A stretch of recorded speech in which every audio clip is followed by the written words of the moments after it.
Congress party ఆవిర్భావ దినోత్సవాన్ని పురస్కరించుకుని తెలంగాణ రాష్ట్రంలో దశాబ్ద కాలం తర్వాత ఆనాడు ఏ విధంగానైతే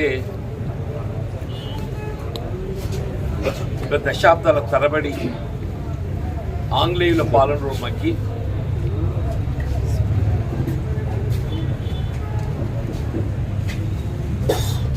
స్వేచ్ఛా స్వాతంత్రాలు లేకుండా ఒక నియంతృత్వ పాలనను అనుభవించడం జరిగిందో దాని నుండి విముక్తి పొందటానికి కొరకు ఏదైతున్నదో 139 సంవత్సరాల క్రితం ఇలా కాంగ్రెస్ పార్టీని ఏర్పాటు చేసి దేశ స్వాతంత్ర ఉద్యమాన్ని చేపట్టబడటం మహాత్మా గాంధీ గారి నేతృత్వం ఇవాళ వాస్తవంగా ఆనాడు దేశానికి స్వాతంత్రం లభించటం ఉద్యమంలో కాంగ్రెస్ పార్టీ పోషించిన పాత్ర ముఖ్యంగా అహింసాయుత సిద్ధాంత మార్గంలో ఏ విధమైనటువంటి హింసకు తావు లేకుండా భారతదేశానికి స్వాతంత్రం సిద్ధింపచేయడం జరిగిందో అందులో పండిట్ జవహర్లాల్ నెహ్రూ గారు, మహాత్మా గాంధీ గారు, సుభాష్ చంద్రబోస్ గారు, అబుల్ కలాం ఆజాద్ గారు, వల్లభాయ్ పటేల్ గారు, ఈ విధంగా ఎందరో మహానుభావుల ఉద్యమ ఫలితంగా దేశానికి స్వాతంత్రం పొందడం జరిగింది. ఆ స్వాతంత్రానికి ఏదైతుందో అర్థం పొందే విధంగా దేశ స్వాతంత్రానంతరం దేశ సమగ్రతకు, ఐక్యతకు ప్రాణాలు అర్పించి ఈ దేశ సమగ్రతను కాపాడినటువంటి ఒక మరి ఘనత, గొప్పతనం కాంగ్రెస్ పార్టీకి ఉంటుందని చెప్పక తప్పదని చెప్పారు. ఇలా స్వర్గీయ ఇందిరాగాంధీ గారు ప్రధానమంత్రి ఉండగా ఈ దేశాన్ని ఖలిస్తాన్ ఉగ్రవాదులు అంటే ఏ విధంగా ముక్కలు చేయాలని చెప్పని తలంచడం జరిగిందో దాన్ని నిలువరింపు చేయడానికి కొరకు ఏదైతుందో తన ప్రాణానికి ముప్పు వాటిల్లుతుందని చెప్పని ఊహించి కూడా ఈ దేశ సమగ్రతను కాపాడడం ఒక ప్రధానమంత్రిగా తన బాధ్యతగా భావించి మరి ఆనాడు ఖలిస్తాన్ ఉగ్రవాదుల ఈరివేతలో ఆమెకు దృఢ నిశ్చయంతో నిర్ణయం తీసుకోవడంతో చివరికి మరి ఆమె ప్రాణాలు కోల్పోవడం జరిగినటువంటి విషయం మనకు తెలియదు కాదు. అట్లాగే శాంతి మార్గం ఏర్పరచడంలో భాగంగా భారతదేశానికి పొరుగు దేశాలైనటువంటి శ్రీలంక లాంటి దేశాల్లో కూడా శాంతిని నెలకొల్పడానికి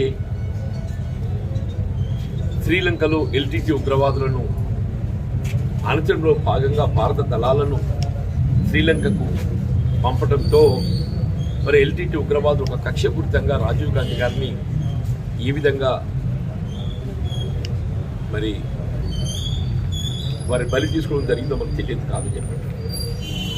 మనం గమనించాల్సింది వాళ్ళ దేశ స్వాతంత్రానంతరం కూడా ఈ దేశ సమగ్రత కొరకు ప్రాణాలు అర్పించినటువంటి యొక్క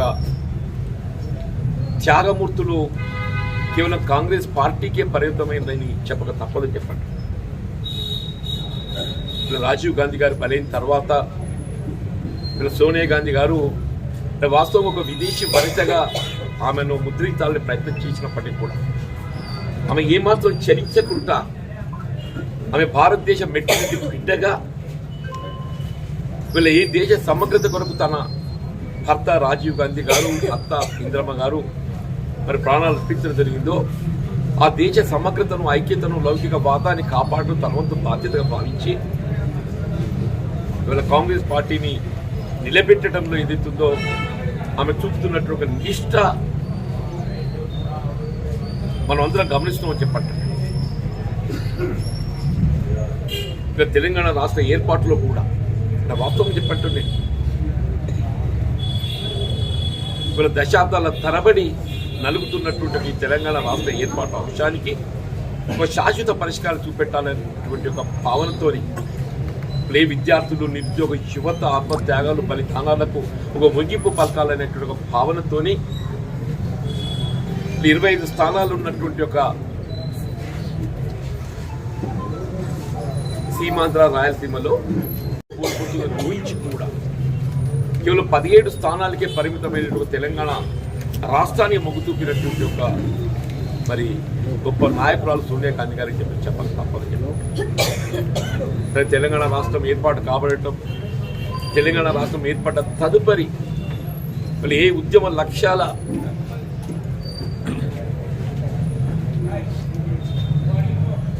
దృష్టిలో ఉంచుకొని రాష్ట్రాన్ని ఏర్పాటు చేయడం జరిగిందో, రాష్ట్రం ఏర్పడ్డ గత దశాబ్ద కాలంలో ఉద్యమ లక్ష్యాలు పూర్తిగా నీరుగార్చే విధంగా వీళ్ళకు ఉద్యమ నాయకుడిగా భావించానాడు 2014 కానీ 18 కానీ కేసీఆర్ గారికి మరి ప్రభుత్వం ఏర్పాటు చేసే అవకాశాలు కల్పించడం.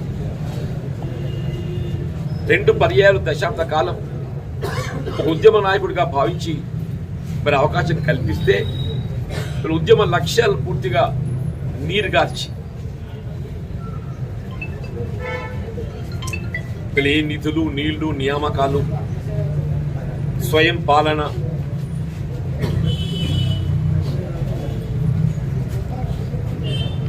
అన్నింటిని కూడా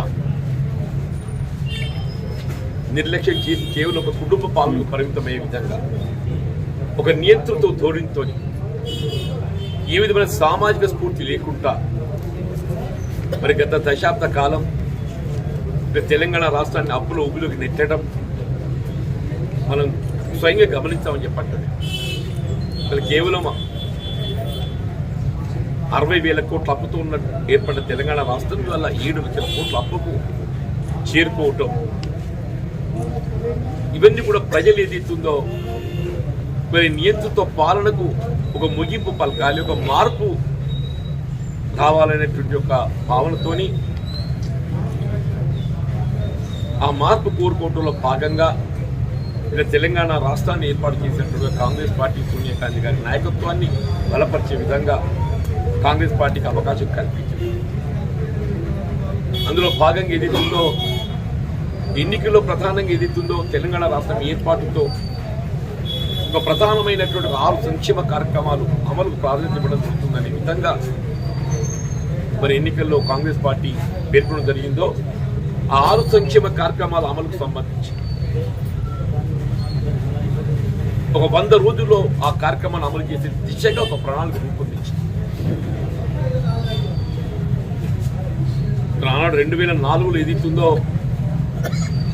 మరి ఉమ్మడి రాష్ట్రంలో ప్రభుత్వం ఏర్పడ్డ 24 గంటల్లో ఉచిత విద్యుత్ కార్యక్రమాన్ని అమలు చేసిన ఘనత కాంగ్రెస్ పార్టీ మరి వైఎస్ రాజశేఖర గారి తగ్గింది, మనకందరూ తెలియదు కాదు. అదేవిధంగా మన 7th నాడు ఏదైతుందో రాష్ట్రంలో కాంగ్రెస్ పార్టీ ప్రభుత్వం ఏర్పాటు చేస్తే 48 గంటల్లో 9th of December Sonia Gandhi గారి యొక్క జన్మదినాన్ని పురస్కరించుకొని వీళ్ళ మహిళలకు ఒక ఆర్థిక స్వేచ్ఛ కల్పింపబడే విధంగా, ఒక ఆత్మస్థైర్యం కల్పింపజేయబడే విధంగా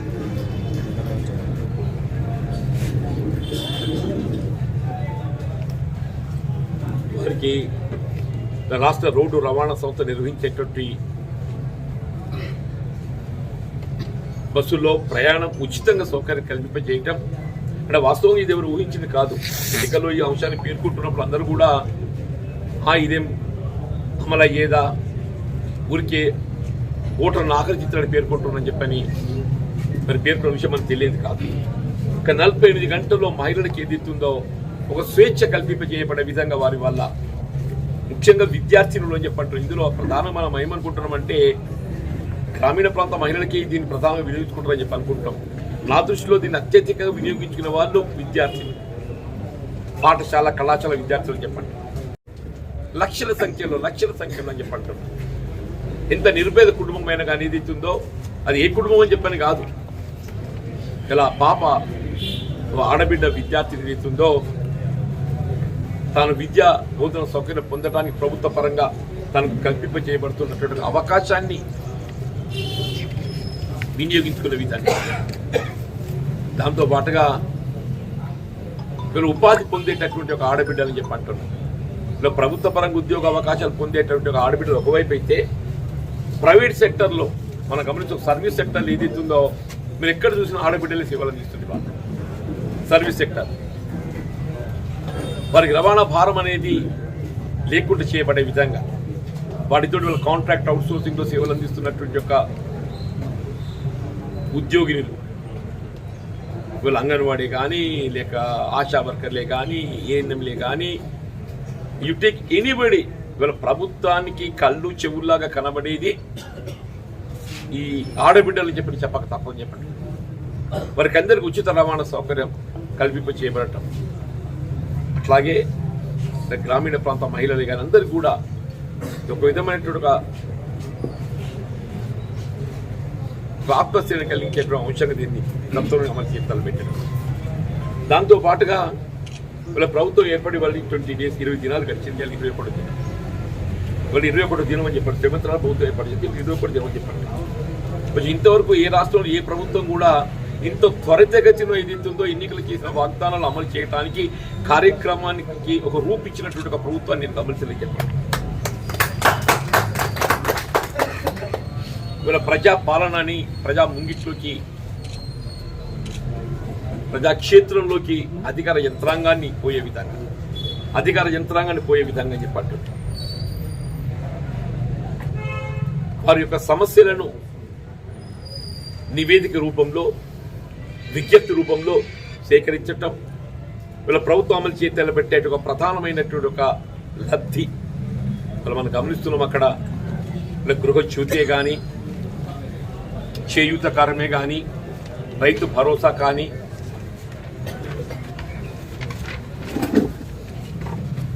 మహాలక్ష్మి పథకమే కానీ, ఇందిరమ్మ ఇళ్ల పథకమే కానీ, ఇవన్నింటికి సంబంధించి కూడా చెప్పంటున్నాయి. ప్రభుత్వమే ఒక విజ్ఞప్తి రూపేణ దరఖాస్తు ఏదైతుందో ముద్రించి ఇది ప్రతి రేషన్ కార్డు హోల్డర్కి అందరికీ, ప్రతి లబ్ధి ఆశించేటువంటి కుటుంబాలకు అందరికీ చెప్పంటున్నాయి. అది కల్పింపజేసి ప్రతి గ్రామ స్థాయిలో కానీ, మున్సిపల్ వార్డు స్థాయిలో కానీ చెప్పంటున్నాయి.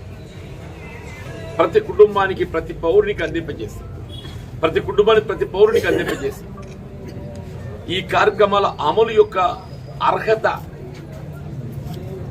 వారికి ఏ విధంగా కల్పింప చేయబడాలనేటువంటి విధంగా విజ్ఞప్తులు స్వీకరించబడుతుందని చెప్పండి.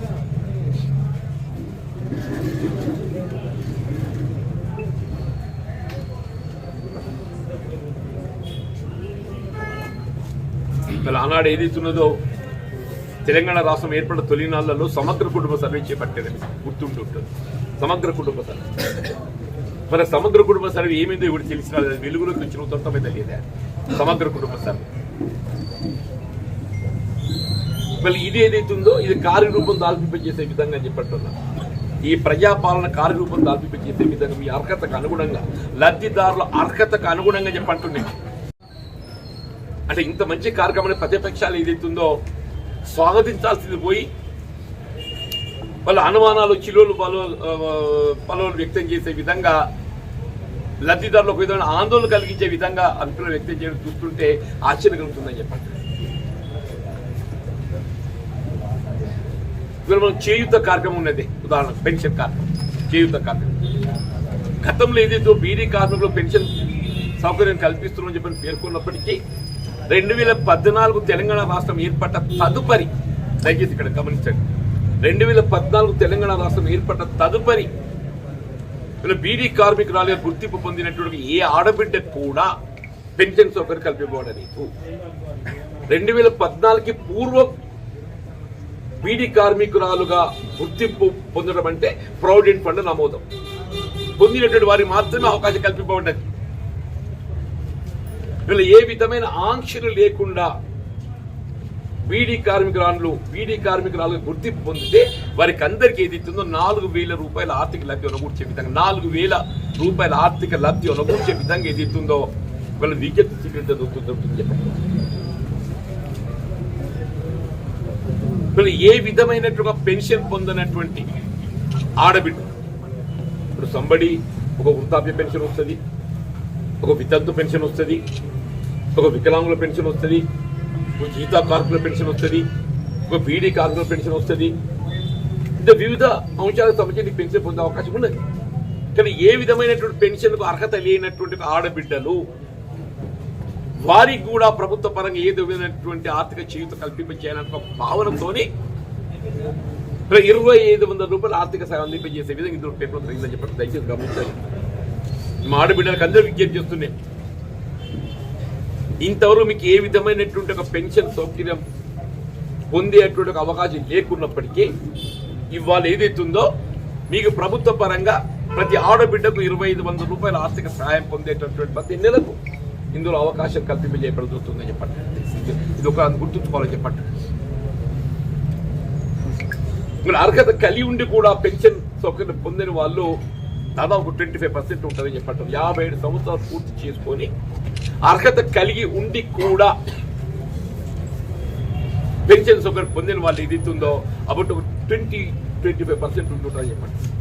వాళ్ళందరూ కూడా ఇందులో దరఖాస్తు చేసుకునే అవకాశం లభిస్తుంది. వీళ్ళు పెన్షన్ పొందుతున్న వారు కూడా దరఖాస్తు చేసుకోవటం వల్ల గతంలో వారు ఏదైతే కేవలం 2016 మాత్రమే ఆర్థిక లబ్ధి పొంది గుర్తుంచుకోండి. గతంలో వాళ్ళు కేవలం 2016 మాత్రమే లబ్ధి పొందిండ్రు. వీళ్ళు వారికి 4000 రూపాయల ఆర్థిక సహాయం కల్పింపజేయబడే విధంగా అయ్యి నాకు ఆశ్చర్యం ఏంటంటే ఎన్నికల సమయంలో ఏ విధంగా లబ్ధిదారులు ఏదైతుందో పెన్షన్ లబ్ధిదారుల్లో ఒక విధమైన ఒక ఆందోళన సృష్టించి ఓటర్లను మభ్యపెట్టి ఆకర్షించేటువంటి ఒక ప్రయత్నం చేయడం జరిగిందో వీళ్ళ ఓటర్ దయచేసి లబ్ధిదారులందరూ కూడా వీళ్ళకు స్వేచ్ఛ లభించిందని చెప్పంటారు. మీరు ఏ రాజకీయ ఒత్తిడిలో లొంగవలసిన అవసరం లేదు. మీరు ఏ రాజకీయ ఒత్తిడిలో లొంగవలసిన అవసరం లేదు. కేవలం ఈ అర్హత ప్రాతిపదికన మీకు ప్రభుత్వం అమలు చేతి పెట్టే ఒక సంక్షేమ కార్యక్రమాల యొక్క లబ్ధి మీకు కల్పింపజేయబడుతుంది. ఇది ఒక చేయూతగా పరిమితం కాకుండా వీళ్ళ గృహ జీవితం 200 యూనిట్ల వరకు అని చెప్పట్టుంది. 200 యూనిట్ల వరకు అని చెప్పట్టుంది. అంటే కనీసం ఒక 1000 రూపాయలైనా కనీసం మనకు ప్రతి నెల మనకు ఆర్థికంగా రాయితీ పొందుతుంది ప్రభుత్వం నుంచి. ప్రతి యూనిట్కు ఐ బిలీవ్ ₹5.20 ఇంత ఉంటుంది ప్రతి యూనిట్కు. 200 యూనిట్లు అంటే 200 × 5 అంటే కనీసం ప్రతి కుటుంబానికి 1000 రూపాయలు విద్యుత్ గృహజ్యోతి ద్వారా ఇదితో ప్రతి కుటుంబానికి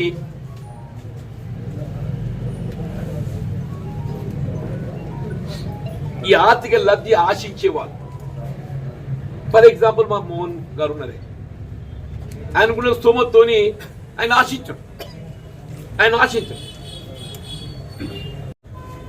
అంత మాత్రాన్ని ఏదైతే ఉందో కార్యక్రమం అనేది ఉందో అర్హతగా అనుగుణంగా లబ్ధి కోరుకునే వారు అందరూ దరఖాస్తు నమోదు చేసుకోవాలి. The very purpose of it is I'm telling. అట్లా సిలిండర్, గ్యాస్ సిలిండర్ కొద్దిమంది ఉన్నత వర్గాలు ఏదైతుందో ట్యాక్స్ పేయర్సే కానీ వాళ్ళు ఈ 500 రూపాయల కొరకు ఎందుకు ఆశించిన వాళ్ళు కావాలని చెప్పి వదులుకునే వాళ్ళు ఉంటాయని చెప్పండి. గత ప్రభుత్వం కూడా కొన్ని సందర్భాల్లో పేర్కొన్నది, మేము వదులుకుంటున్నామని చెప్పారు. సిలిండర్ లబ్ధి అర్హత కలిగి ఉండి కూడా ఏదైతుందో ఎవరైనా వదులుకునే వాళ్ళు ఉన్నట్టయితే it is left to them. ఆశించే వాళ్ళు మాత్రం తప్పక అప్లై చేసుకోవాలి.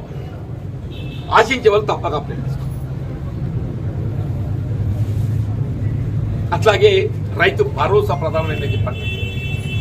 కొద్దిమంది ఏదైతుందో మా మిత్రులు టీఆర్ఎస్ నాయకులు ఏదైతుందో గతంలో మేము రైతు బంధు ఏ విధమైనటువంటి ఆంక్షలు లేకుండా ఇచ్చిన ఎవరికంటే వాళ్ళకి ఇచ్చిన చెప్పారు. నిజమే ఇచ్చినావు, ఆయన ఎందుకు ఇయ్యలేదు? పుట్టలకు ఇచ్చినావు, భూస్వాములకు ఇచ్చినావు, సాగులో లేని భూములకు ఇచ్చినావు, రియల్ ఎస్టేట్ వ్యాపారులకు ఇచ్చినావు. ఇవ్వలేదు మేము ఏంటంటామే, ఇవ్వలేదు మేము అనటం లేదు. రియల్ ఎస్టేట్ వ్యాపారులకు ఇచ్చినావు, పుట్టలకు ఇచ్చినావు, భూమి లేక కేవలం నమోదు చేయబడ్డటువంటి ఒక వారికి కూడా ఇచ్చినావు. ఇవాళ ప్రభుత్వం కల్పించేటటువంటి ఏ రాయితీ అయినా ఇది ప్రజల నుండి పన్ను ద్వారా సేకరించబడ్డ ఒక నిధుల నుండి మనం ఖర్చు చేస్తాం. ఇప్పుడు ప్రభుత్వం వెచ్చించే నిధి ఏదైతున్నదో అది ఈ ప్రభుత్వం కానీ గత ప్రభుత్వం కానీ రేపు ఏ ప్రభుత్వం కానీ చెప్పంటున్న కేంద్రం కానీ రాష్ట్రం కానీ ఇది ఎక్కడికి వెళ్ళొస్తుంది? ప్రజలచే పన్ను రూపేణ వసూలు చేయబడ్డటువంటి ఒక డబ్బే కదా. That must be utilised properly. It should not be misused. It should not be misused. అర్హత లేకున్నా కల్పింపజేయడం ఇంతవరకు దాన్ని మీరు సమర్థించుకుంటారా? అర్హతకు అనుగుణంగా ఏదైతుందో దరఖాస్తు చేసుకోవాలని చెప్పి కోరుతున్నాను. నిజంగా సాగు చేసేటటువంటి రైతు ఏదైతుందో అప్లై చేసుకుంటాడు. నిజంగా సాగు చేసుకునే రైతు ఎవరైనా అప్లై చేసుకుంటాడు.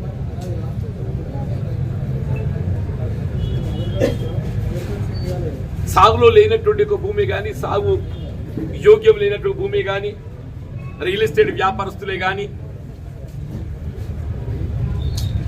అటువంటి వాళ్ళు ఏదైతుందో వాళ్ళు ప్రభుత్వ సొమ్మును ఆశించడం ఎంతవరకు సమంజసం అని చెప్పి అంటున్నాను. దీన్ని ఏదైతుందో ఒక విధంగా ఒక అపార్థం కలిగించే విధంగా ప్రత్యేక దోస్తుకారని చెప్పి ఇప్పటికైనా మీరు కొంత వాస్తవికత రండి అని చెప్పండి. ఇవాళ ఇందిరమ్మ ఇళ్ల పథకం అని చెప్పండి. మేము ఇందిరమ్మ ఇళ్ల పథకము సాచ్యురేషన్ ప్రాతిపదిక, అర్హత ప్రాతిపదిక. మాకు ఈ పార్టీ ఆ పార్టీ లేదా? ఇప్పుడు గతంలో ఏదైతుందో ఏ ప్రభుత్వ కార్యక్రమం అమలు చేయాలి పెట్టాలన్నా కానీ ఇప్పుడు ఏ పార్టీకి సంబంధించిన వాడు మా భవిష్యత్తులో మాకు అనుకూలంగా ఉండడా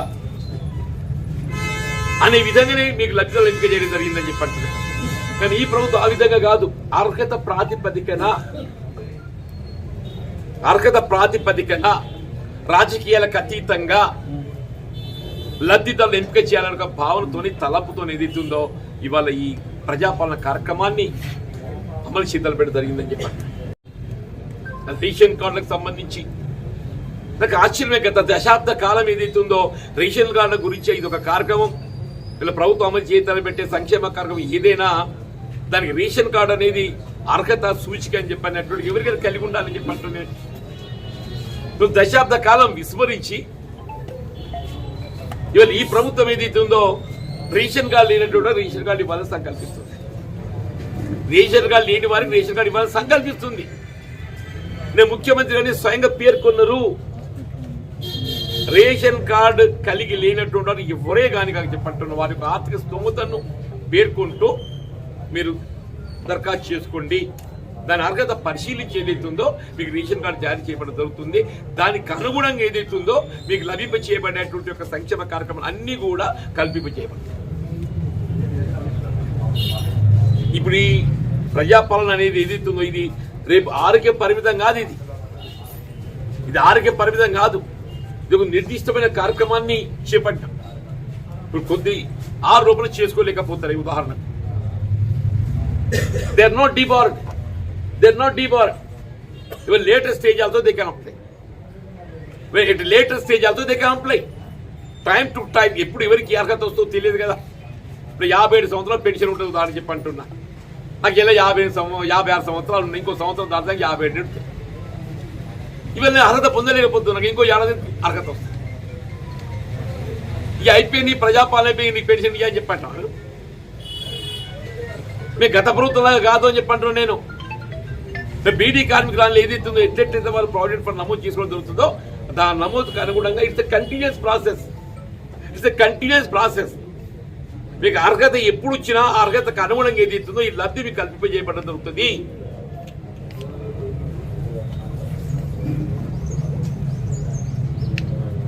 రేషన్ కార్డు జారీ ప్రక్రియ కూడా అని చెప్పి అంటున్నాను. రేషన్ కార్డు జారీ ప్రక్రియ కూడా అని చెప్పి అంటున్నాను. బిలో పావర్టీ లైన్, ఆర్థికంగా దిగువ ఉన్నట్టు కుటుంబాలు ఎవరైనా కానీ చెప్పంటున్నానే వారు ప్రభుత్వం అమలు చేయదలపట్టే సంక్షేమ కార్యక్రమాలకు సూచిక అయినటువంటి ఒక రేషన్ కార్డు మంజూరి పొందటానికి వారికి ఆల్వేస్ ఈ ప్రభుత్వం డోర్స్ ఓపెన్ పెట్టింది.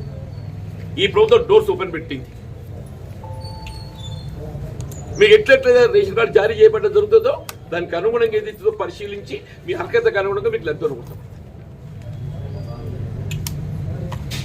కాబట్టి మీరు ఏ విధంగా ఆందోళన గురి కావాల్సిన అవసరం లేదు. ఇలా ప్రతిపక్షాలు ఏదైతుందో వాళ్ళకి ఎక్కడి నిధులు వాళ్ళకి ఏం చేయాలో తోచలేదు. మరి ఇదేంద్రా 2 రోజులకే బస్ ఫ్రీ అన్నాడు, 20 రోజులకి ఏదైతే మొత్తం కార్యక్రమం అమలు చేస్తా అని చెప్పి అన్నాడు. వీళ్ళు పెళ్లి చేసుకున్న ఆడబిడ్డలు తులం బంగారం ఏమైంది అంటాడు. వదిలిపెట్టలేక తుల బంగారం ఏంటంటే మా ప్రభుత్వం ఏర్పడేది 7th నాడు ఏర్పడ్డదా 7th of December ఏర్పడింది కాంగ్రెస్ ప్రభుత్వం 7th of December తదుపరి ఎవరు పెళ్లి చేసుకున్న ఆడబిడ్డలు ఆ కుటుంబాన్ని ఆదుకోవడానికి కొరకు ఏదైతే ₹1,00,000 పాటు తుల బంగారం ఆర్థిక సహాయం అందించడం జరుగుతుంది. ఇది 6 గ్యారెంటీల పరిమితం ఇప్పుడు కార్యక్రమం కొనసాగుతుంది. ఇప్పుడు కొనసాగే కార్యక్రమం ఏదైతుందో 6 గ్యారెంటీలకు పరిమితమై కొనసాగుతున్నది. ఈ 6 గ్యారెంటీలకు అదనంగా ఏదైతుందో మా ఎన్నికల ప్రణాళిక చాలా ఉన్నది, పెద్దగా ఉంది. ఆ మొత్తం ఎన్నికల ప్రణాళిక అమలు చేస్తే మాకు ఎదురుగా ఏ రాజకీయ పార్టీ ఉండదు, అని చెప్పి అంటున్నా. అమల్లో మా మిత్రులు కాంగ్రెస్ పార్టీ కార్యకర్తలు సహా అందరూ విజ్ఞప్తి చేస్తున్నారు. ఇలా మొన్నటి ఎన్నికల ప్రక్రియ ముగియడంతో మన బాధ్యత ముగియలేదు. నెంబర్ 1, శాసనసభ ఎన్నికల ప్రక్రియ ముగియడంతో మన బాధ్యత ముగియలేదు. మొన్న 7 తారీఖున ఎప్పుడైతే రాష్ట్రంలో కాంగ్రెస్ ప్రభుత్వం ఏర్పడ్డదో మనకు 2వ అధ్యాయం ఆరంభమైంది. ఒక మొదటి అధ్యాయం ముగిసింది, 2వ అధ్యాయం ఆరంభమైంది. ఈ 2వ అధ్యాయంలో ఏదైతుందో రాష్ట్రంలో ఏర్పడ్డ కాంగ్రెస్ ప్రభుత్వం యొక్క ఆలోచన విధానాన్ని ప్రజానీకాన్ని చేరవేయటము మన బాధ్యత. ప్రతి కాంగ్రెస్ కార్యకర్త బాధ్యత భావించాలి. అది గ్రామ స్థాయి కానీ పట్టణ స్థాయి కానీ ఇక్కడే కానీ చెప్పంటున్నారు. వారి అర్హతకు అనుగుణంగా వారు ప్రభుత్వాన్ని విజ్ఞప్తి చేసుకునే విధంగా వారి మనం గైడెన్స్ మార్గదర్శకం ఇవ్వటం మన బాధ్యత భావిస్తామని చెప్పండి.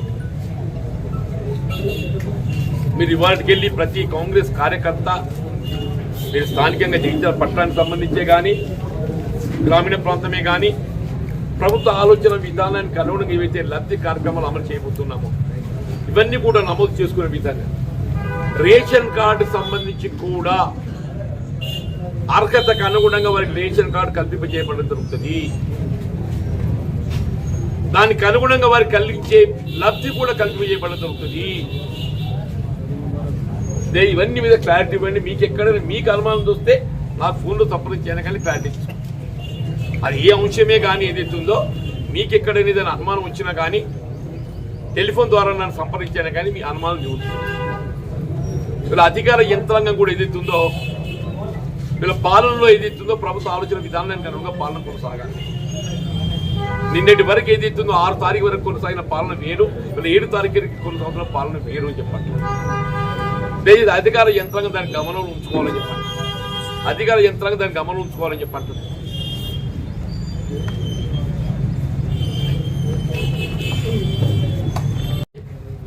కేవలం అంబానీ అదానీ నా మిత్రులకు మాత్రం ఏదైతుందో వాళ్ళు ఆర్థికంగా ఏదైతుందో వారికి వెసులుబాటు కల్పింపజేయడానికి వారు ఒక నష్టాల ఊబిలోకి నెట్టబడ్డట్టయితే వారి నష్టాల ఊబిలోకి వెళ్ళి వెలికి తీయడానికి వరకు ఏదైతుందో నేను వారికి ఆర్థిక వెసులుబాటు కల్పిస్తా అని చెప్పంటున్నా. ఎన్పిఏ నాన్ ప్రొడక్ట్ అకౌంట్ కింద వారు డిక్లేర్ చేస్తామని చెప్పంటున్నా. మరి అదే రైతులు ఎందుకు డిక్లేర్ చేయవే? అంబానీ అదానికి ఎన్పిఏ కింద డిక్లేర్ చేసినప్పుడు రైతులకు డిక్లేర్ చేయాలని చేయొద్దా? ఎందుకు నువ్వు రైతులంటే అంత వివక్షత? అని చెప్పంటున్నా.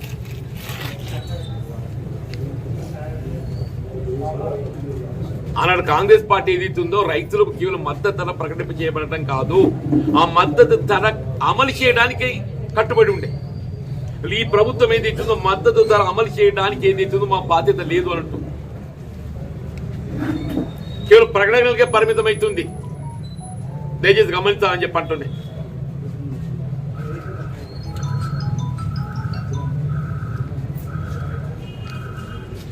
ఈ దేశంలో అన్ని వర్గాల వారి సంక్షేమం కోరేటువంటి ఒక పార్టీ కేవలం కాంగ్రెస్ పార్టీని మాత్రమే చెప్పక తప్పని చెప్పారు. ఇలా భిన్నత్వంలో ఏకత్వం లాగా కుల మతాలకు అతీతంగా హిందూ, ముస్లిం, సిక్, ఇసాయి ఈ దేశంలో ఉన్నటువంటి పౌరులందరూ కూడా సమానమని తెలియజెప్పే విధంగా ఒక లౌకికవాదాన్ని కట్టుబడిన రాజకీయ పార్టీకి ఎదుగుతున్నదో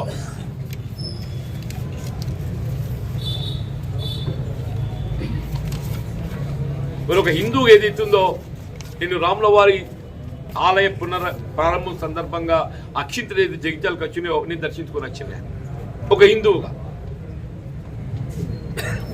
ఒక హిందువుగా ఏదైతుందో ఇలా కలియుగంలో ఏదైతుందో రాముల వారిని ఆదర్శంగా తీసుకోవాలనే ఒక భావన తలంపుతాం. శ్రీరామచంద్రు ప్రభువును ఆదర్శంగా తీసుకోవాలనే ఒక ఆలోచన విధానానికి అనుగుణంగా పాలన అంటే ఆ విధంగా ఉండాలి, రాముల వారి పాలన విధానం ఆ విధంగా ఉండాలని చెప్పి ఆలోచన విధానానికి అనుగుణంగా వీళ్ళ కలియుగంలో రాముల వారి ఆలయాన్ని నిర్మాణం చేపట్టి దాని జీవనోద్ధరణ ఏదైతే 20 జనవరికి చేయబోతున్నామో అక్షింతలు ఏదైతుందో మొత్తం దేశమంతా దర్శనానికి పంపిణీ చేస్తున్నారు. నేను దర్శనం చేసుకో హిందువుని దర్శనం చేసుకో సిమిలర్ ఏ మతానికి ఆ మతం అనుగుణంగా ఏదైతుందో వీళ్ళు అల్లాహ్ని కీర్తించే వాళ్ళు ఉన్నారు, యేసు ప్రభుని కీర్తించే వాళ్ళు ఉన్నారు. అల్లాహ్ని కీర్తించేవారు అల్లాహ్ని కీర్తిస్తారు, యేసు ప్రభుని కీర్తించేవారు యేసు ప్రభుని కీర్తిస్తారు. కాంగ్రెస్ పార్టీ ఒక లౌకిక వాదాన్ని కట్టుబడిన పార్టీ, రాజకీయ పార్టీ కాంగ్రెస్ పార్టీ అని చెప్పారు. ఈ దేశంలో ఎంతవరకు ఏదైతుందో భిన్నత్వంలో ఏకత్వం సమానత్వాన్ని అమలు చేయగలిగే రాజకీయ పార్టీ కేవలం కాంగ్రెస్ పార్టీ మాత్రం చెప్పండి.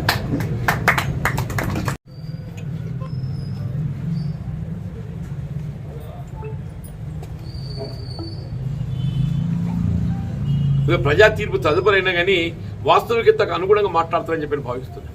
ప్రజా తీర్పు తర్వాత ఇంకా కూడా అదే ధోరణిలో మాట్లాడతామని చెప్పానంటే వీళ్ళ మిత్రులు ఏదైతుందో నిన్నటి దాకా కాంగ్రెస్ ప్రభుత్వం వస్తే పెన్షన్ రద్దు అవుతాయి, కాంగ్రెస్ ప్రభుత్వం వస్తే ఇల్లు రద్దు అవుతాయి.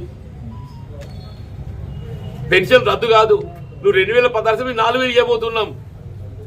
ఇదే మిత్రులు ఏం చెప్పిండ్రు నిన్నటి దాకా ఓటర్ను మభ్య పెట్టడానికి. ఇదే మా మిత్రులు ఏం చెప్పి నిన్నటి దాకా పెన్షనర్లకు కాంగ్రెస్ పార్టీ వస్తే పెన్షన్ రద్దు అవుతుంది చెప్పినా లేదన్నా. నువ్వు 2016 ఇస్తే మేము 4,000 ఇవ్వబోతున్నావు చెప్పంటున్నా. రద్దు కాదు. నువ్వు ఇంటి నిర్మాణం 3 లక్షలు ఇస్తా అని చెప్పని పేర్కొన్నా 5 ఇస్తామని చెప్పంటున్నాం. ఇంటి నిర్మాణం 3 లక్షలు ఇస్తా అని చెప్పని ఇది నువ్వు పేర్కొంటే మేము 5 ఇస్తా అని చెప్పంటున్నాం. మేము నువ్వు బీడీ కార్మికురాళ్ళకి ఏదైతే ఆంక్షలతో పెన్షన్ మంజూరు చేస్తే మేము ఏ విధంగా ఆంక్షలు లేకుండా బీడీ కార్మికుల గుర్తింపు పడితే చాలు మేము పెన్షన్ ఇస్తా అని చెప్పి అంటున్నాం. మేము అది ఏ ఆడబిడ్డ అయినా ప్రతి ఆడబిడ్డకు పెన్షన్ కావాలి, ప్రతి ఆడబిడ్డకు విధమైన ప్రభుత్వానికి వెళ్ళి ఆర్థిక సదుపాయం సహాయం అందింపజేయాలి. 25,000 ఇస్తా అని చెప్పి నువ్వు ఎన్నడూ కూడా ఆలోచించలేను, కళను కూడా ఊహించలేను. మేము అందరికి పెన్షన్ ఇస్తా అని చెప్పి అంటున్నామే. ఇప్పుడు దివ్యాంగులకు 6,000, చేయూత 4,000, ఏ పెన్షన్ రానులకు 2,500. ఏందే నీకేం తిప్పలేదు కదనే అంటే దీని వయసు నిమిత్తం లేదు. నీకు లగమైంది 20 ఏళ్ళు అంటే కూడా 2,500 జేబులకు వస్తాయి. అమ్మ మీరు చెప్పడానికి అంటూ నేను దీనిలో అయిందంటే అమ్మాయికి పిల్ల పాప అవుతుంది, ఆమె కుటుంబం ఏర్పడుతుంది, ఆమె ప్రభుత్వంకి వెళ్ళి ఆర్థిక సహాయం కల్పింపజేయడం బాధ్యత ప్రభుత్వం ఉంది. కాబట్టి ఇది ఉందో నీ వయసుతో నిమిత్తం లేదు. నువ్వు బీడీ చెయ్యకు, నువ్వు కూలినాలిగా నీకు 20,000 పెన్షన్ చెప్పండి. వ్యవసాయ కూలీలకు 12,000 అంటున్నా. ఇందులో ఉన్నది NREGS వ్యవసాయ కూలీలకు 12,000 అని చెప్పి అంటున్నా.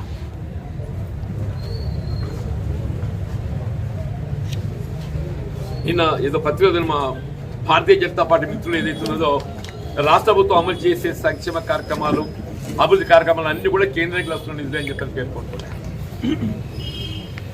నిజమే, వాస్తవం. ఇప్పటికే నేను గుర్తుకొచ్చింది. ఈ నిధుల కల్పనకు మార్గదర్శకాలు రూపకల్పన చేసింది ఎవరు? వాళ్ళు ఏదైతే కేంద్రానికి వస్తున్న నిధులతో వాళ్ళ రాష్ట్ర ప్రభుత్వంలో చేయబడుతున్నటువంటి యొక్క అభివృద్ధి కానీ సంక్షేమ కార్యక్రమం అమలు చేయబడుతుందని చెప్పి పేర్కొంటున్నారు కదండి. ఆ నిధుల కల్పనకు మార్గదర్శకాలు రూపకల్పన చేసింది ఎవరు అంటున్నా నేను. యూపీఏ ప్రభుత్వం, కాంగ్రెస్ పార్టీ. ఇప్పటికైనా నీకు గుర్తుకొచ్చింది, సంతోషం అంటూ నేను. నానాడు ఉమ్మడి రాష్ట్రంలో కానీ అన్నాడు యూపీఏ ప్రభుత్వ హయాంలో ఏవైతే కార్యక్రమం రూపొందించబడడం జరిగిందో అవి మినహా నువ్వు ఏదో ఒక్కటి కొత్తగా చెప్పవా అని చెప్పి అంటూ నేను అన్నడైతే ఏకమొత్తంగా రుణమాఫీ చేస్తే జాతీయ స్థాయిలో ఇలా రైతుకు 6,000 ఇస్తా అంటున్నాడు సంవత్సరానికి. మేము ఏకమొత్తంగా మొత్తం రుణమాఫీ చేసాం, ఏకమొత్తంగా మొత్తం రుణమాఫీ చేసాం జాతీయ స్థాయిలో. ఈయన కేవలం అంబానీ అదానికి మాత్రమే నేను రుణమాఫీ చేస్తా కానీ ఏదైతుందో రైతులకు చెయ్య.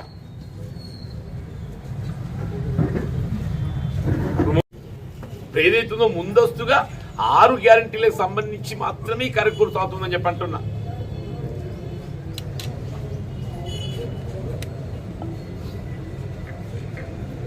నేను విద్యార్థులకు ఫీజు రియంబర్స్మెంట్ రాయితీలు ప్రతి సంవత్సరాల తరబడి బకాయిలు పెట్టిందా? ఇవాళ మీరు మాట్లాడతారు సంవత్సరాల తరబడి బకాయిలు పెట్టి. నిరుద్యోగ యువత పెన్షన్ ఇవాళ ఆలోచన కలిగిన అదే నీకు ఉద్యోగం ఇవాళ ఆలోచన కలిగిందా? మేము రేపు సంవత్సర కాలంలో 2 లక్షల ఉద్యోగాలు నింపాలని చెప్పని ప్రణాళిక రూపొందిస్తున్నామని చెప్పారు. సంవత్సర కాలంలో 2 లక్షల ఉద్యోగాలు భర్తీ చేసే విధంగా కార్యక్రమాన్ని రూపొందిస్తున్నామని చెప్పంటాడు. ప్రతి సంవత్సరం 1 లక్ష ఉద్యోగాలు భర్తీ చేయాలని కార్యక్రమం రూపొందిస్తున్నామని చెప్పంటుండే. అంటే 5 సంవత్సరాల కాలంలో 6 లక్షల ఉద్యోగాలు భర్తీ చేయబడుతుంది. దీనికి అదనంగా స్వయం ఉపాధి కార్యక్రమాలు కూడా అమలు చేయబడతామని చెప్పంటుండే. దీనికి అదనంగా స్వయం ఉపాధి కార్యక్రమాలు కూడా అమలు చేయబడతామని చెప్పంటుండే.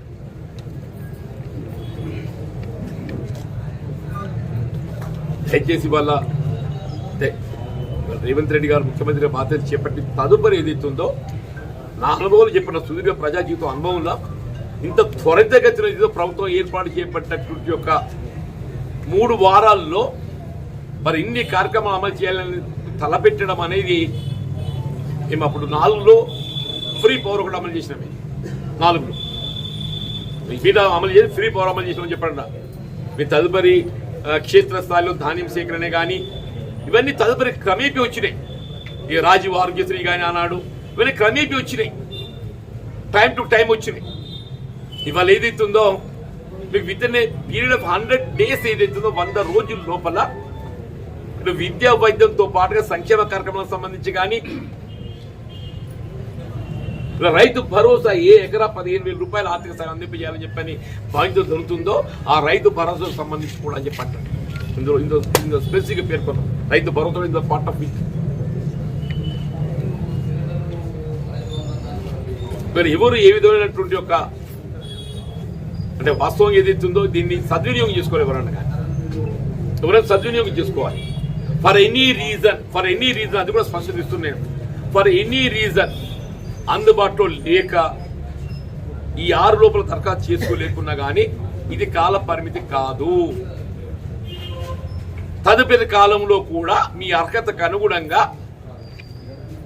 మీకు లభింప చేయబడేటువంటి యొక్క సంక్షేమ కార్యక్రమానికి విజ్ఞప్తి చేసుకోవచ్చు. మీరు ఏ విధంగా ఆందోళన గురి కావాల్సిన అవసరం లేదు అని చెప్పండి.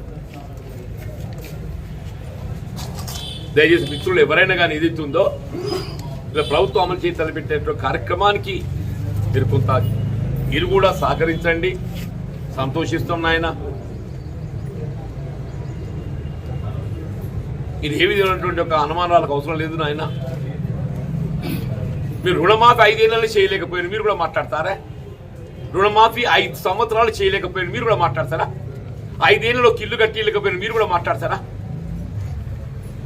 5 ఏళ్లలో నిరుద్యోగ వృత్తి అమలు చేయలేకపోయారు, మీరు కూడా మాట్లాడతారా? 5 ఏళ్లలో ఉద్యోగ అవకాశాలు కల్పించలేకపోయారు, మీరు కూడా మాట్లాడతారా? కాబట్టే ప్రజలు మార్పు కోరింది. ఇగనని కొద్దిగా బుద్ధిగా బెదలండి, ఇగనని కొద్దిగా బుద్ధిగా బెదలండి అని చెప్పంటూ నేను రాష్ట్రాన్ని మొత్తం అప్పులు ఊబులు ఇంటడమే కాకుండా మా శ్వేతపత్రం అబ్బకొడుకు చెమటోడిచిందా. నేను బట్టి గారు మంచిగా చెప్పిన బాబా మరి ఇద్దరు కలిసి చెమటోడిచి సంపాదించిందని చెప్పండి. ఎన్టీపీసీకి ఎప్పుడు చెప్తుంటేనే ఎన్టీపీసీకి వెళ్ళి 4,000 మెగావాట్లు ఉచితంగా పొందే అవకాశం ఉండగా నిన్ను ఎవడు యాదాద్రి పవర్ ప్రాజెక్ట్ నెలకొల్పో అని చెప్పని సూచించి ఎవడిచ్చి 40,000 కోట్లు అని చెప్పి ఎవడబ్బ సొమ్మాయి నువ్వు.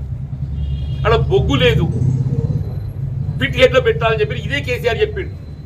పిటిహెడ్ అంటే ఎక్కడ బొగ్గు లభ్యతుంటే అక్కడ విద్యుత్ ఉత్పాదన ప్రాజెక్టు ఏర్పాటు చేయాలి. ఇది కేసీఆర్ చెప్పిండే, వాడివిడు కాదు. నువ్వు యాదాద్రిలో ఏముందని పట్టుకుపోయాడో పెట్టావు. ఇలా 40,000 కోట్ల అప్పుల భారం ఎవడి మీద మోపుతున్నావు?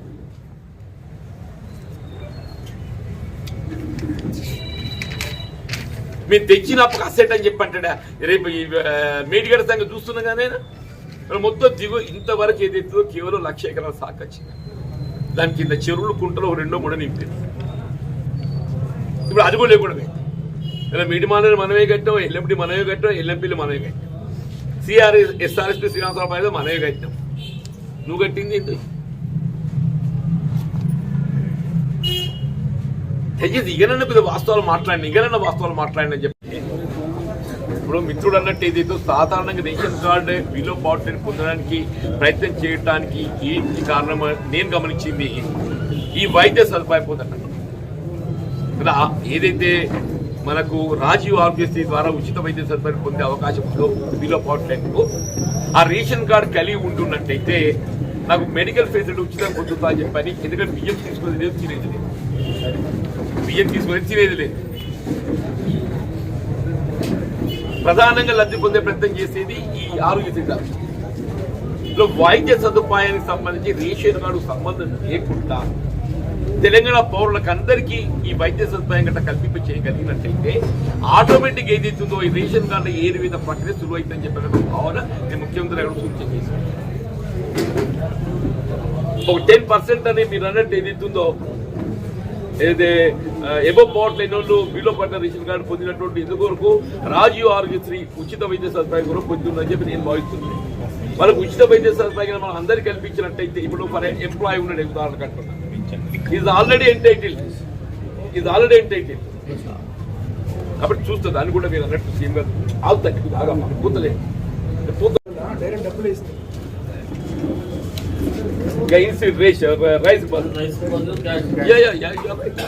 ఇప్పుడు నిన్న ఉత్తమ్ రెడ్డి గారు కూడా వ్యక్తం చేసింది ఈ బియ్యం పంపిణీ అనేది ఏదైతే రీసైక్లింగ్ అవుతున్నది, దాన్ని వినియోగిస్తలేదు, దాన్ని ఏ విధంగా అరికట్టాలని కూడా మేము ఆలోచన చేస్తున్నామని చెప్పని. అంటే ఐదర్ మనం నాణ్యత గల బియ్యం ఇచ్చినట్లయితే అందరు తింటుంది, నాణ్యత లోపించడంతో దాన్ని తినడానికి ఎవరు కూడా ఇచ్చగించడం. మనం కల్పించే రైస్ నాణ్యతతో కల్పించాలని చెప్పిన ప్రభుత్వం ఆలోచన నెంబర్ 1 ఉంటుంది. మేము ఎన్నికల ప్రణాళిక కూడా పేర్కొన్నాం, సన్న బియ్యం ఇస్తామని చెప్పి. దానికి అదనంగా ఏదైతుందో ఈ రీసైక్లింగ్ అదుపు చేయాలంటే మిల్లర్లను అదుపు చేస్తే రీసైక్లింగ్ అర్థం.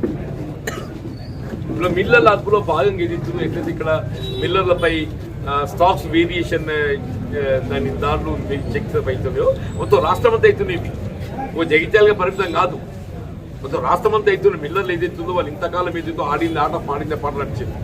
అట్లా కాకుండా ఏదైతుందో వాళ్ళు కూడా ప్రభుత్వ నిబంధనలకు అనుగుణంగా వీళ్ళ సీఎంఆర్ మిల్లింగ్ చేయాల్సి ఉంటుంది అనే ఒక ఆలోచించడానికి అనుగుణంగా ఇవన్నీ కొనసాగుతాయి.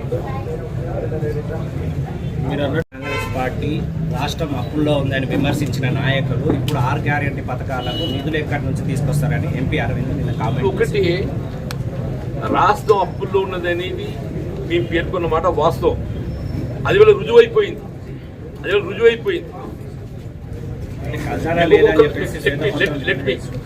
మేము పేర్కొన్నది ఏదైతే ఉందో రుజువైపోయిందని చెప్పంటూ నేను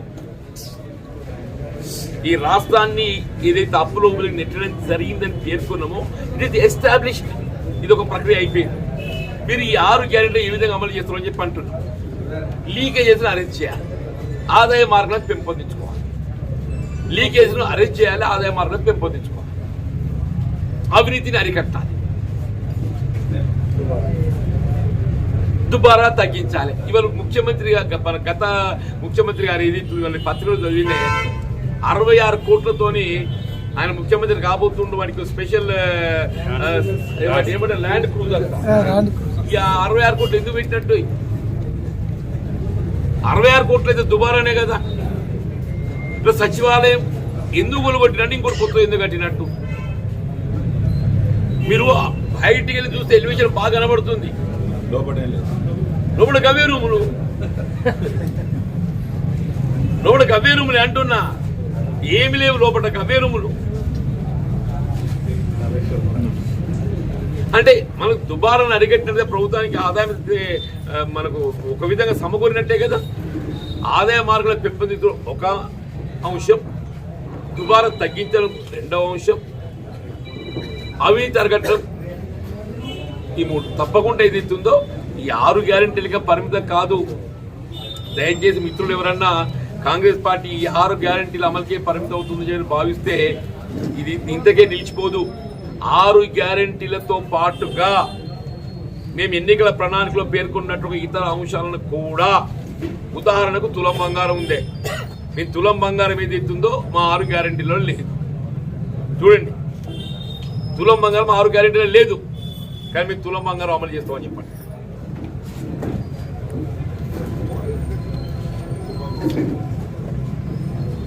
జనవరి 1 నుంచి 200 యూనిట్ల లోపు ఉన్న వాళ్ళు విద్యుత్ వినియోగదారులు బిల్లు కట్టద్దని కవిత పిలుపునిచ్చింది. కవిత కవిత ఆమె ఏంది నాకు అర్థం కాదు. నిన్న తెలంగాణ బొగ్గుగని కార్మికులు బుద్ధి చెప్పిన ఇంకా ఆమెకు రాలేదా?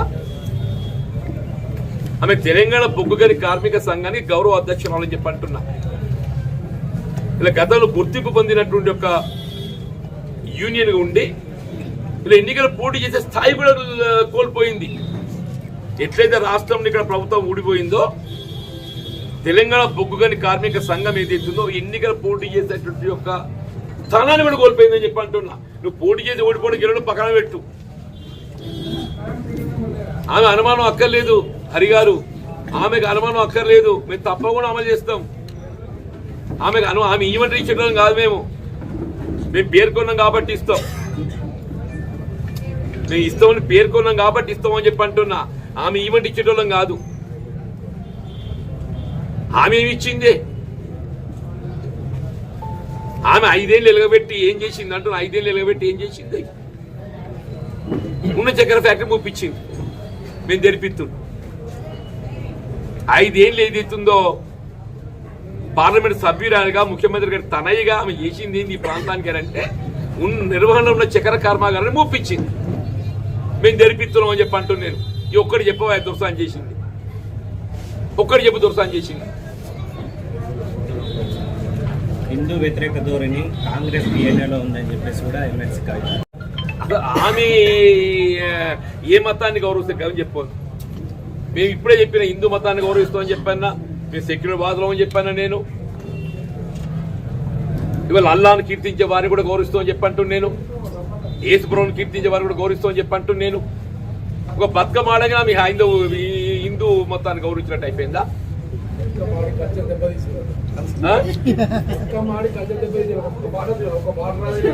ఇక బతుకమ్మ ఆడగానే కథ హిందూ మొత్తం గౌరవం వచ్చింది ఆమెకు.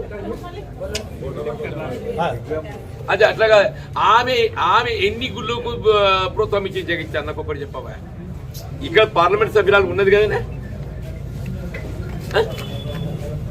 ఎన్ని గుళ్ళ ప్రోత్సాహం నేను చెప్తాను. మరి నేను ఇక్కడ ఎట్లంటే రామాలయం ఏదైతుందో దాన్ని నిలబెట్టడానికి కొరకు ఏదైతుందో అందరితో కంటే రామాలయాన్ని ఒక ఇంచ్ ఆక్రమణ గురి కాకుండా కాపాడింది నేను చెప్పంటాను. రామాలయం ఎట్లంటే ఒక ఇంచ్ కూడా ఆక్రమణ గురి కాకుండా కాపాడింది నేను చెప్పంటాను. ధరూర్ క్యాంపులు ఏదైతుందో వీళ్ళు బోగస్ రిజిస్ట్రేషన్ సృష్టించుకొని భూ ఆక్రమణ పాల్పడితే అప్పటి గౌరవ ఎమ్మెల్యే గారు, ఇప్పుడు ఒక ఎమ్మెల్యే గౌరవ ఎమ్మెల్యే గారు ఏదైతుందో ఆయన చేతులు ఎత్తేస్తే నేను పోయేదితో జై హనుమాన్ అని చెప్పని జెండా పాతి భూమిని కాపాడింది నేను అని చెప్పంటున్నాను. నేను రాములో రక్షిత దర్శనం చేసుకొచ్చి నేను అని చెప్పంటున్నాను. నువ్వు ఎక్కడ హనుమాన్ దేవాలయ మందిరం నిర్మాణం చేసినా, ఎక్కడ పోషమ్మ గుడి కట్టినా, ఎక్కడ ఇల్లమ్మ గుడి కట్టినా, ఎక్కడ పెద్దమ్మ గుడి కట్టినా నేను దానికి అండగా నిలబడుతున్నా చెప్పండి. నువ్వెక్కడ తల్లి? నువ్వు ఎవరు? ఏంది అసలు? నువ్వు మతం గురించి నువ్వు మాట్లాడుడా, హిందుత్వం గురించి నువ్వు మాట్లాడుడా? ఒక హిందువు అందరం కూడా మనకు మన మతం పట్ల గౌరవం ఉంటుంది, మనం గౌరవిద్దాం.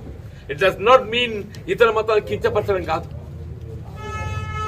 ఇతర మతాలు కించపరచడం కాదు. వీళ్ళు ఎన్నికలు వస్తే నీ ముస్లింలు కావాలి, ఎన్నికలు వస్తే నీ ముస్లింలు కావాలి.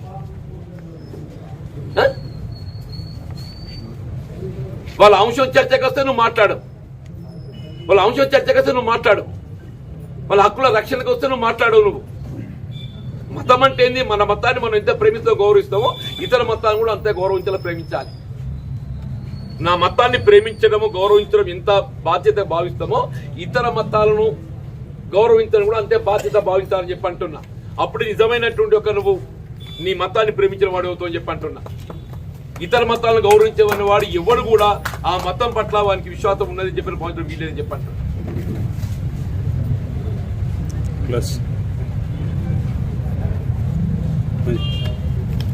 దాండి ఆడు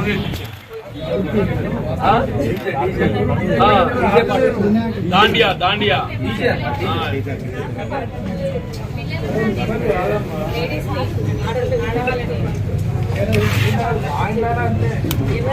ఇన్వెంట్ అయిందంటే దుర్సన్ పుణ్యం అని చెప్పని దుర్సన్ పుణ్యం అని చెప్పిన 10 ఏళ్ళల్లా బొగ్గు కార్మిక సంఘం రద్దు అయిపోయింది, డిస్బ్యాండ్ అయింది.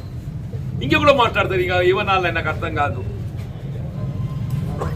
ఆమె గౌరవాధ్యక్షుల దీనికి అయితే బుగ్గని ఆమె గౌరవాధ్యక్షురాలే.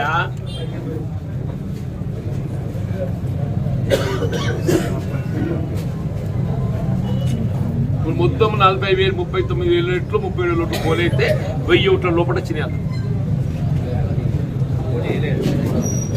అదే నామినేషన్లు ఉన్నాయి, తర్వాత చేతులు ఎత్తేసి ఒక కాడ 700 ఓట్లు వచ్చింది, ఒక కాడ మిగతా కాడ 5, 4, 3, 2 వచ్చింది.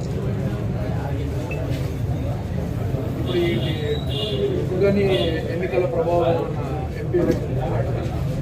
డెఫినెట్లీ ఇప్పుడు జరిగిన ఎన్నిక విశ్లేషిస్తాను అన్న. ఇప్పుడు జరిగిన ఎన్నిక బిట్వీన్ ఐఎన్టీసీ ఏఐటీసీ జరిగింది. ఈ రెండు మిత్రపక్షాలే,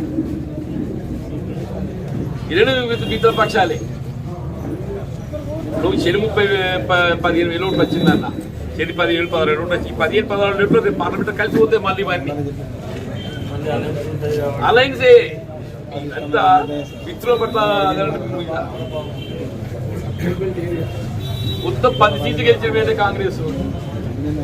ఇప్పుడు కాంగ్రెస్ ప్రభుత్వం ఏర్పడటానికి కోల్ బెల్ట్ దుర్సాని పుణ్యం అది రాష్ట్రంలో టీఆర్ఎస్ పార్టీ తుడిచిపెట్టకపోవడానికి కారణము వీళ్ళ కవితమ్మ దుర్సాని పుణ్యం అని చెప్పి అంటున్నాను. ఇక్కడ నిజామాబాదే కాదు దుర్సాని పుణ్యం కూడా అక్కడ కోల్బెట్ల కూర్చొని పెట్టొచ్చింది. మొత్తం 10 దుర్సుకోబెట్టకపోయింది.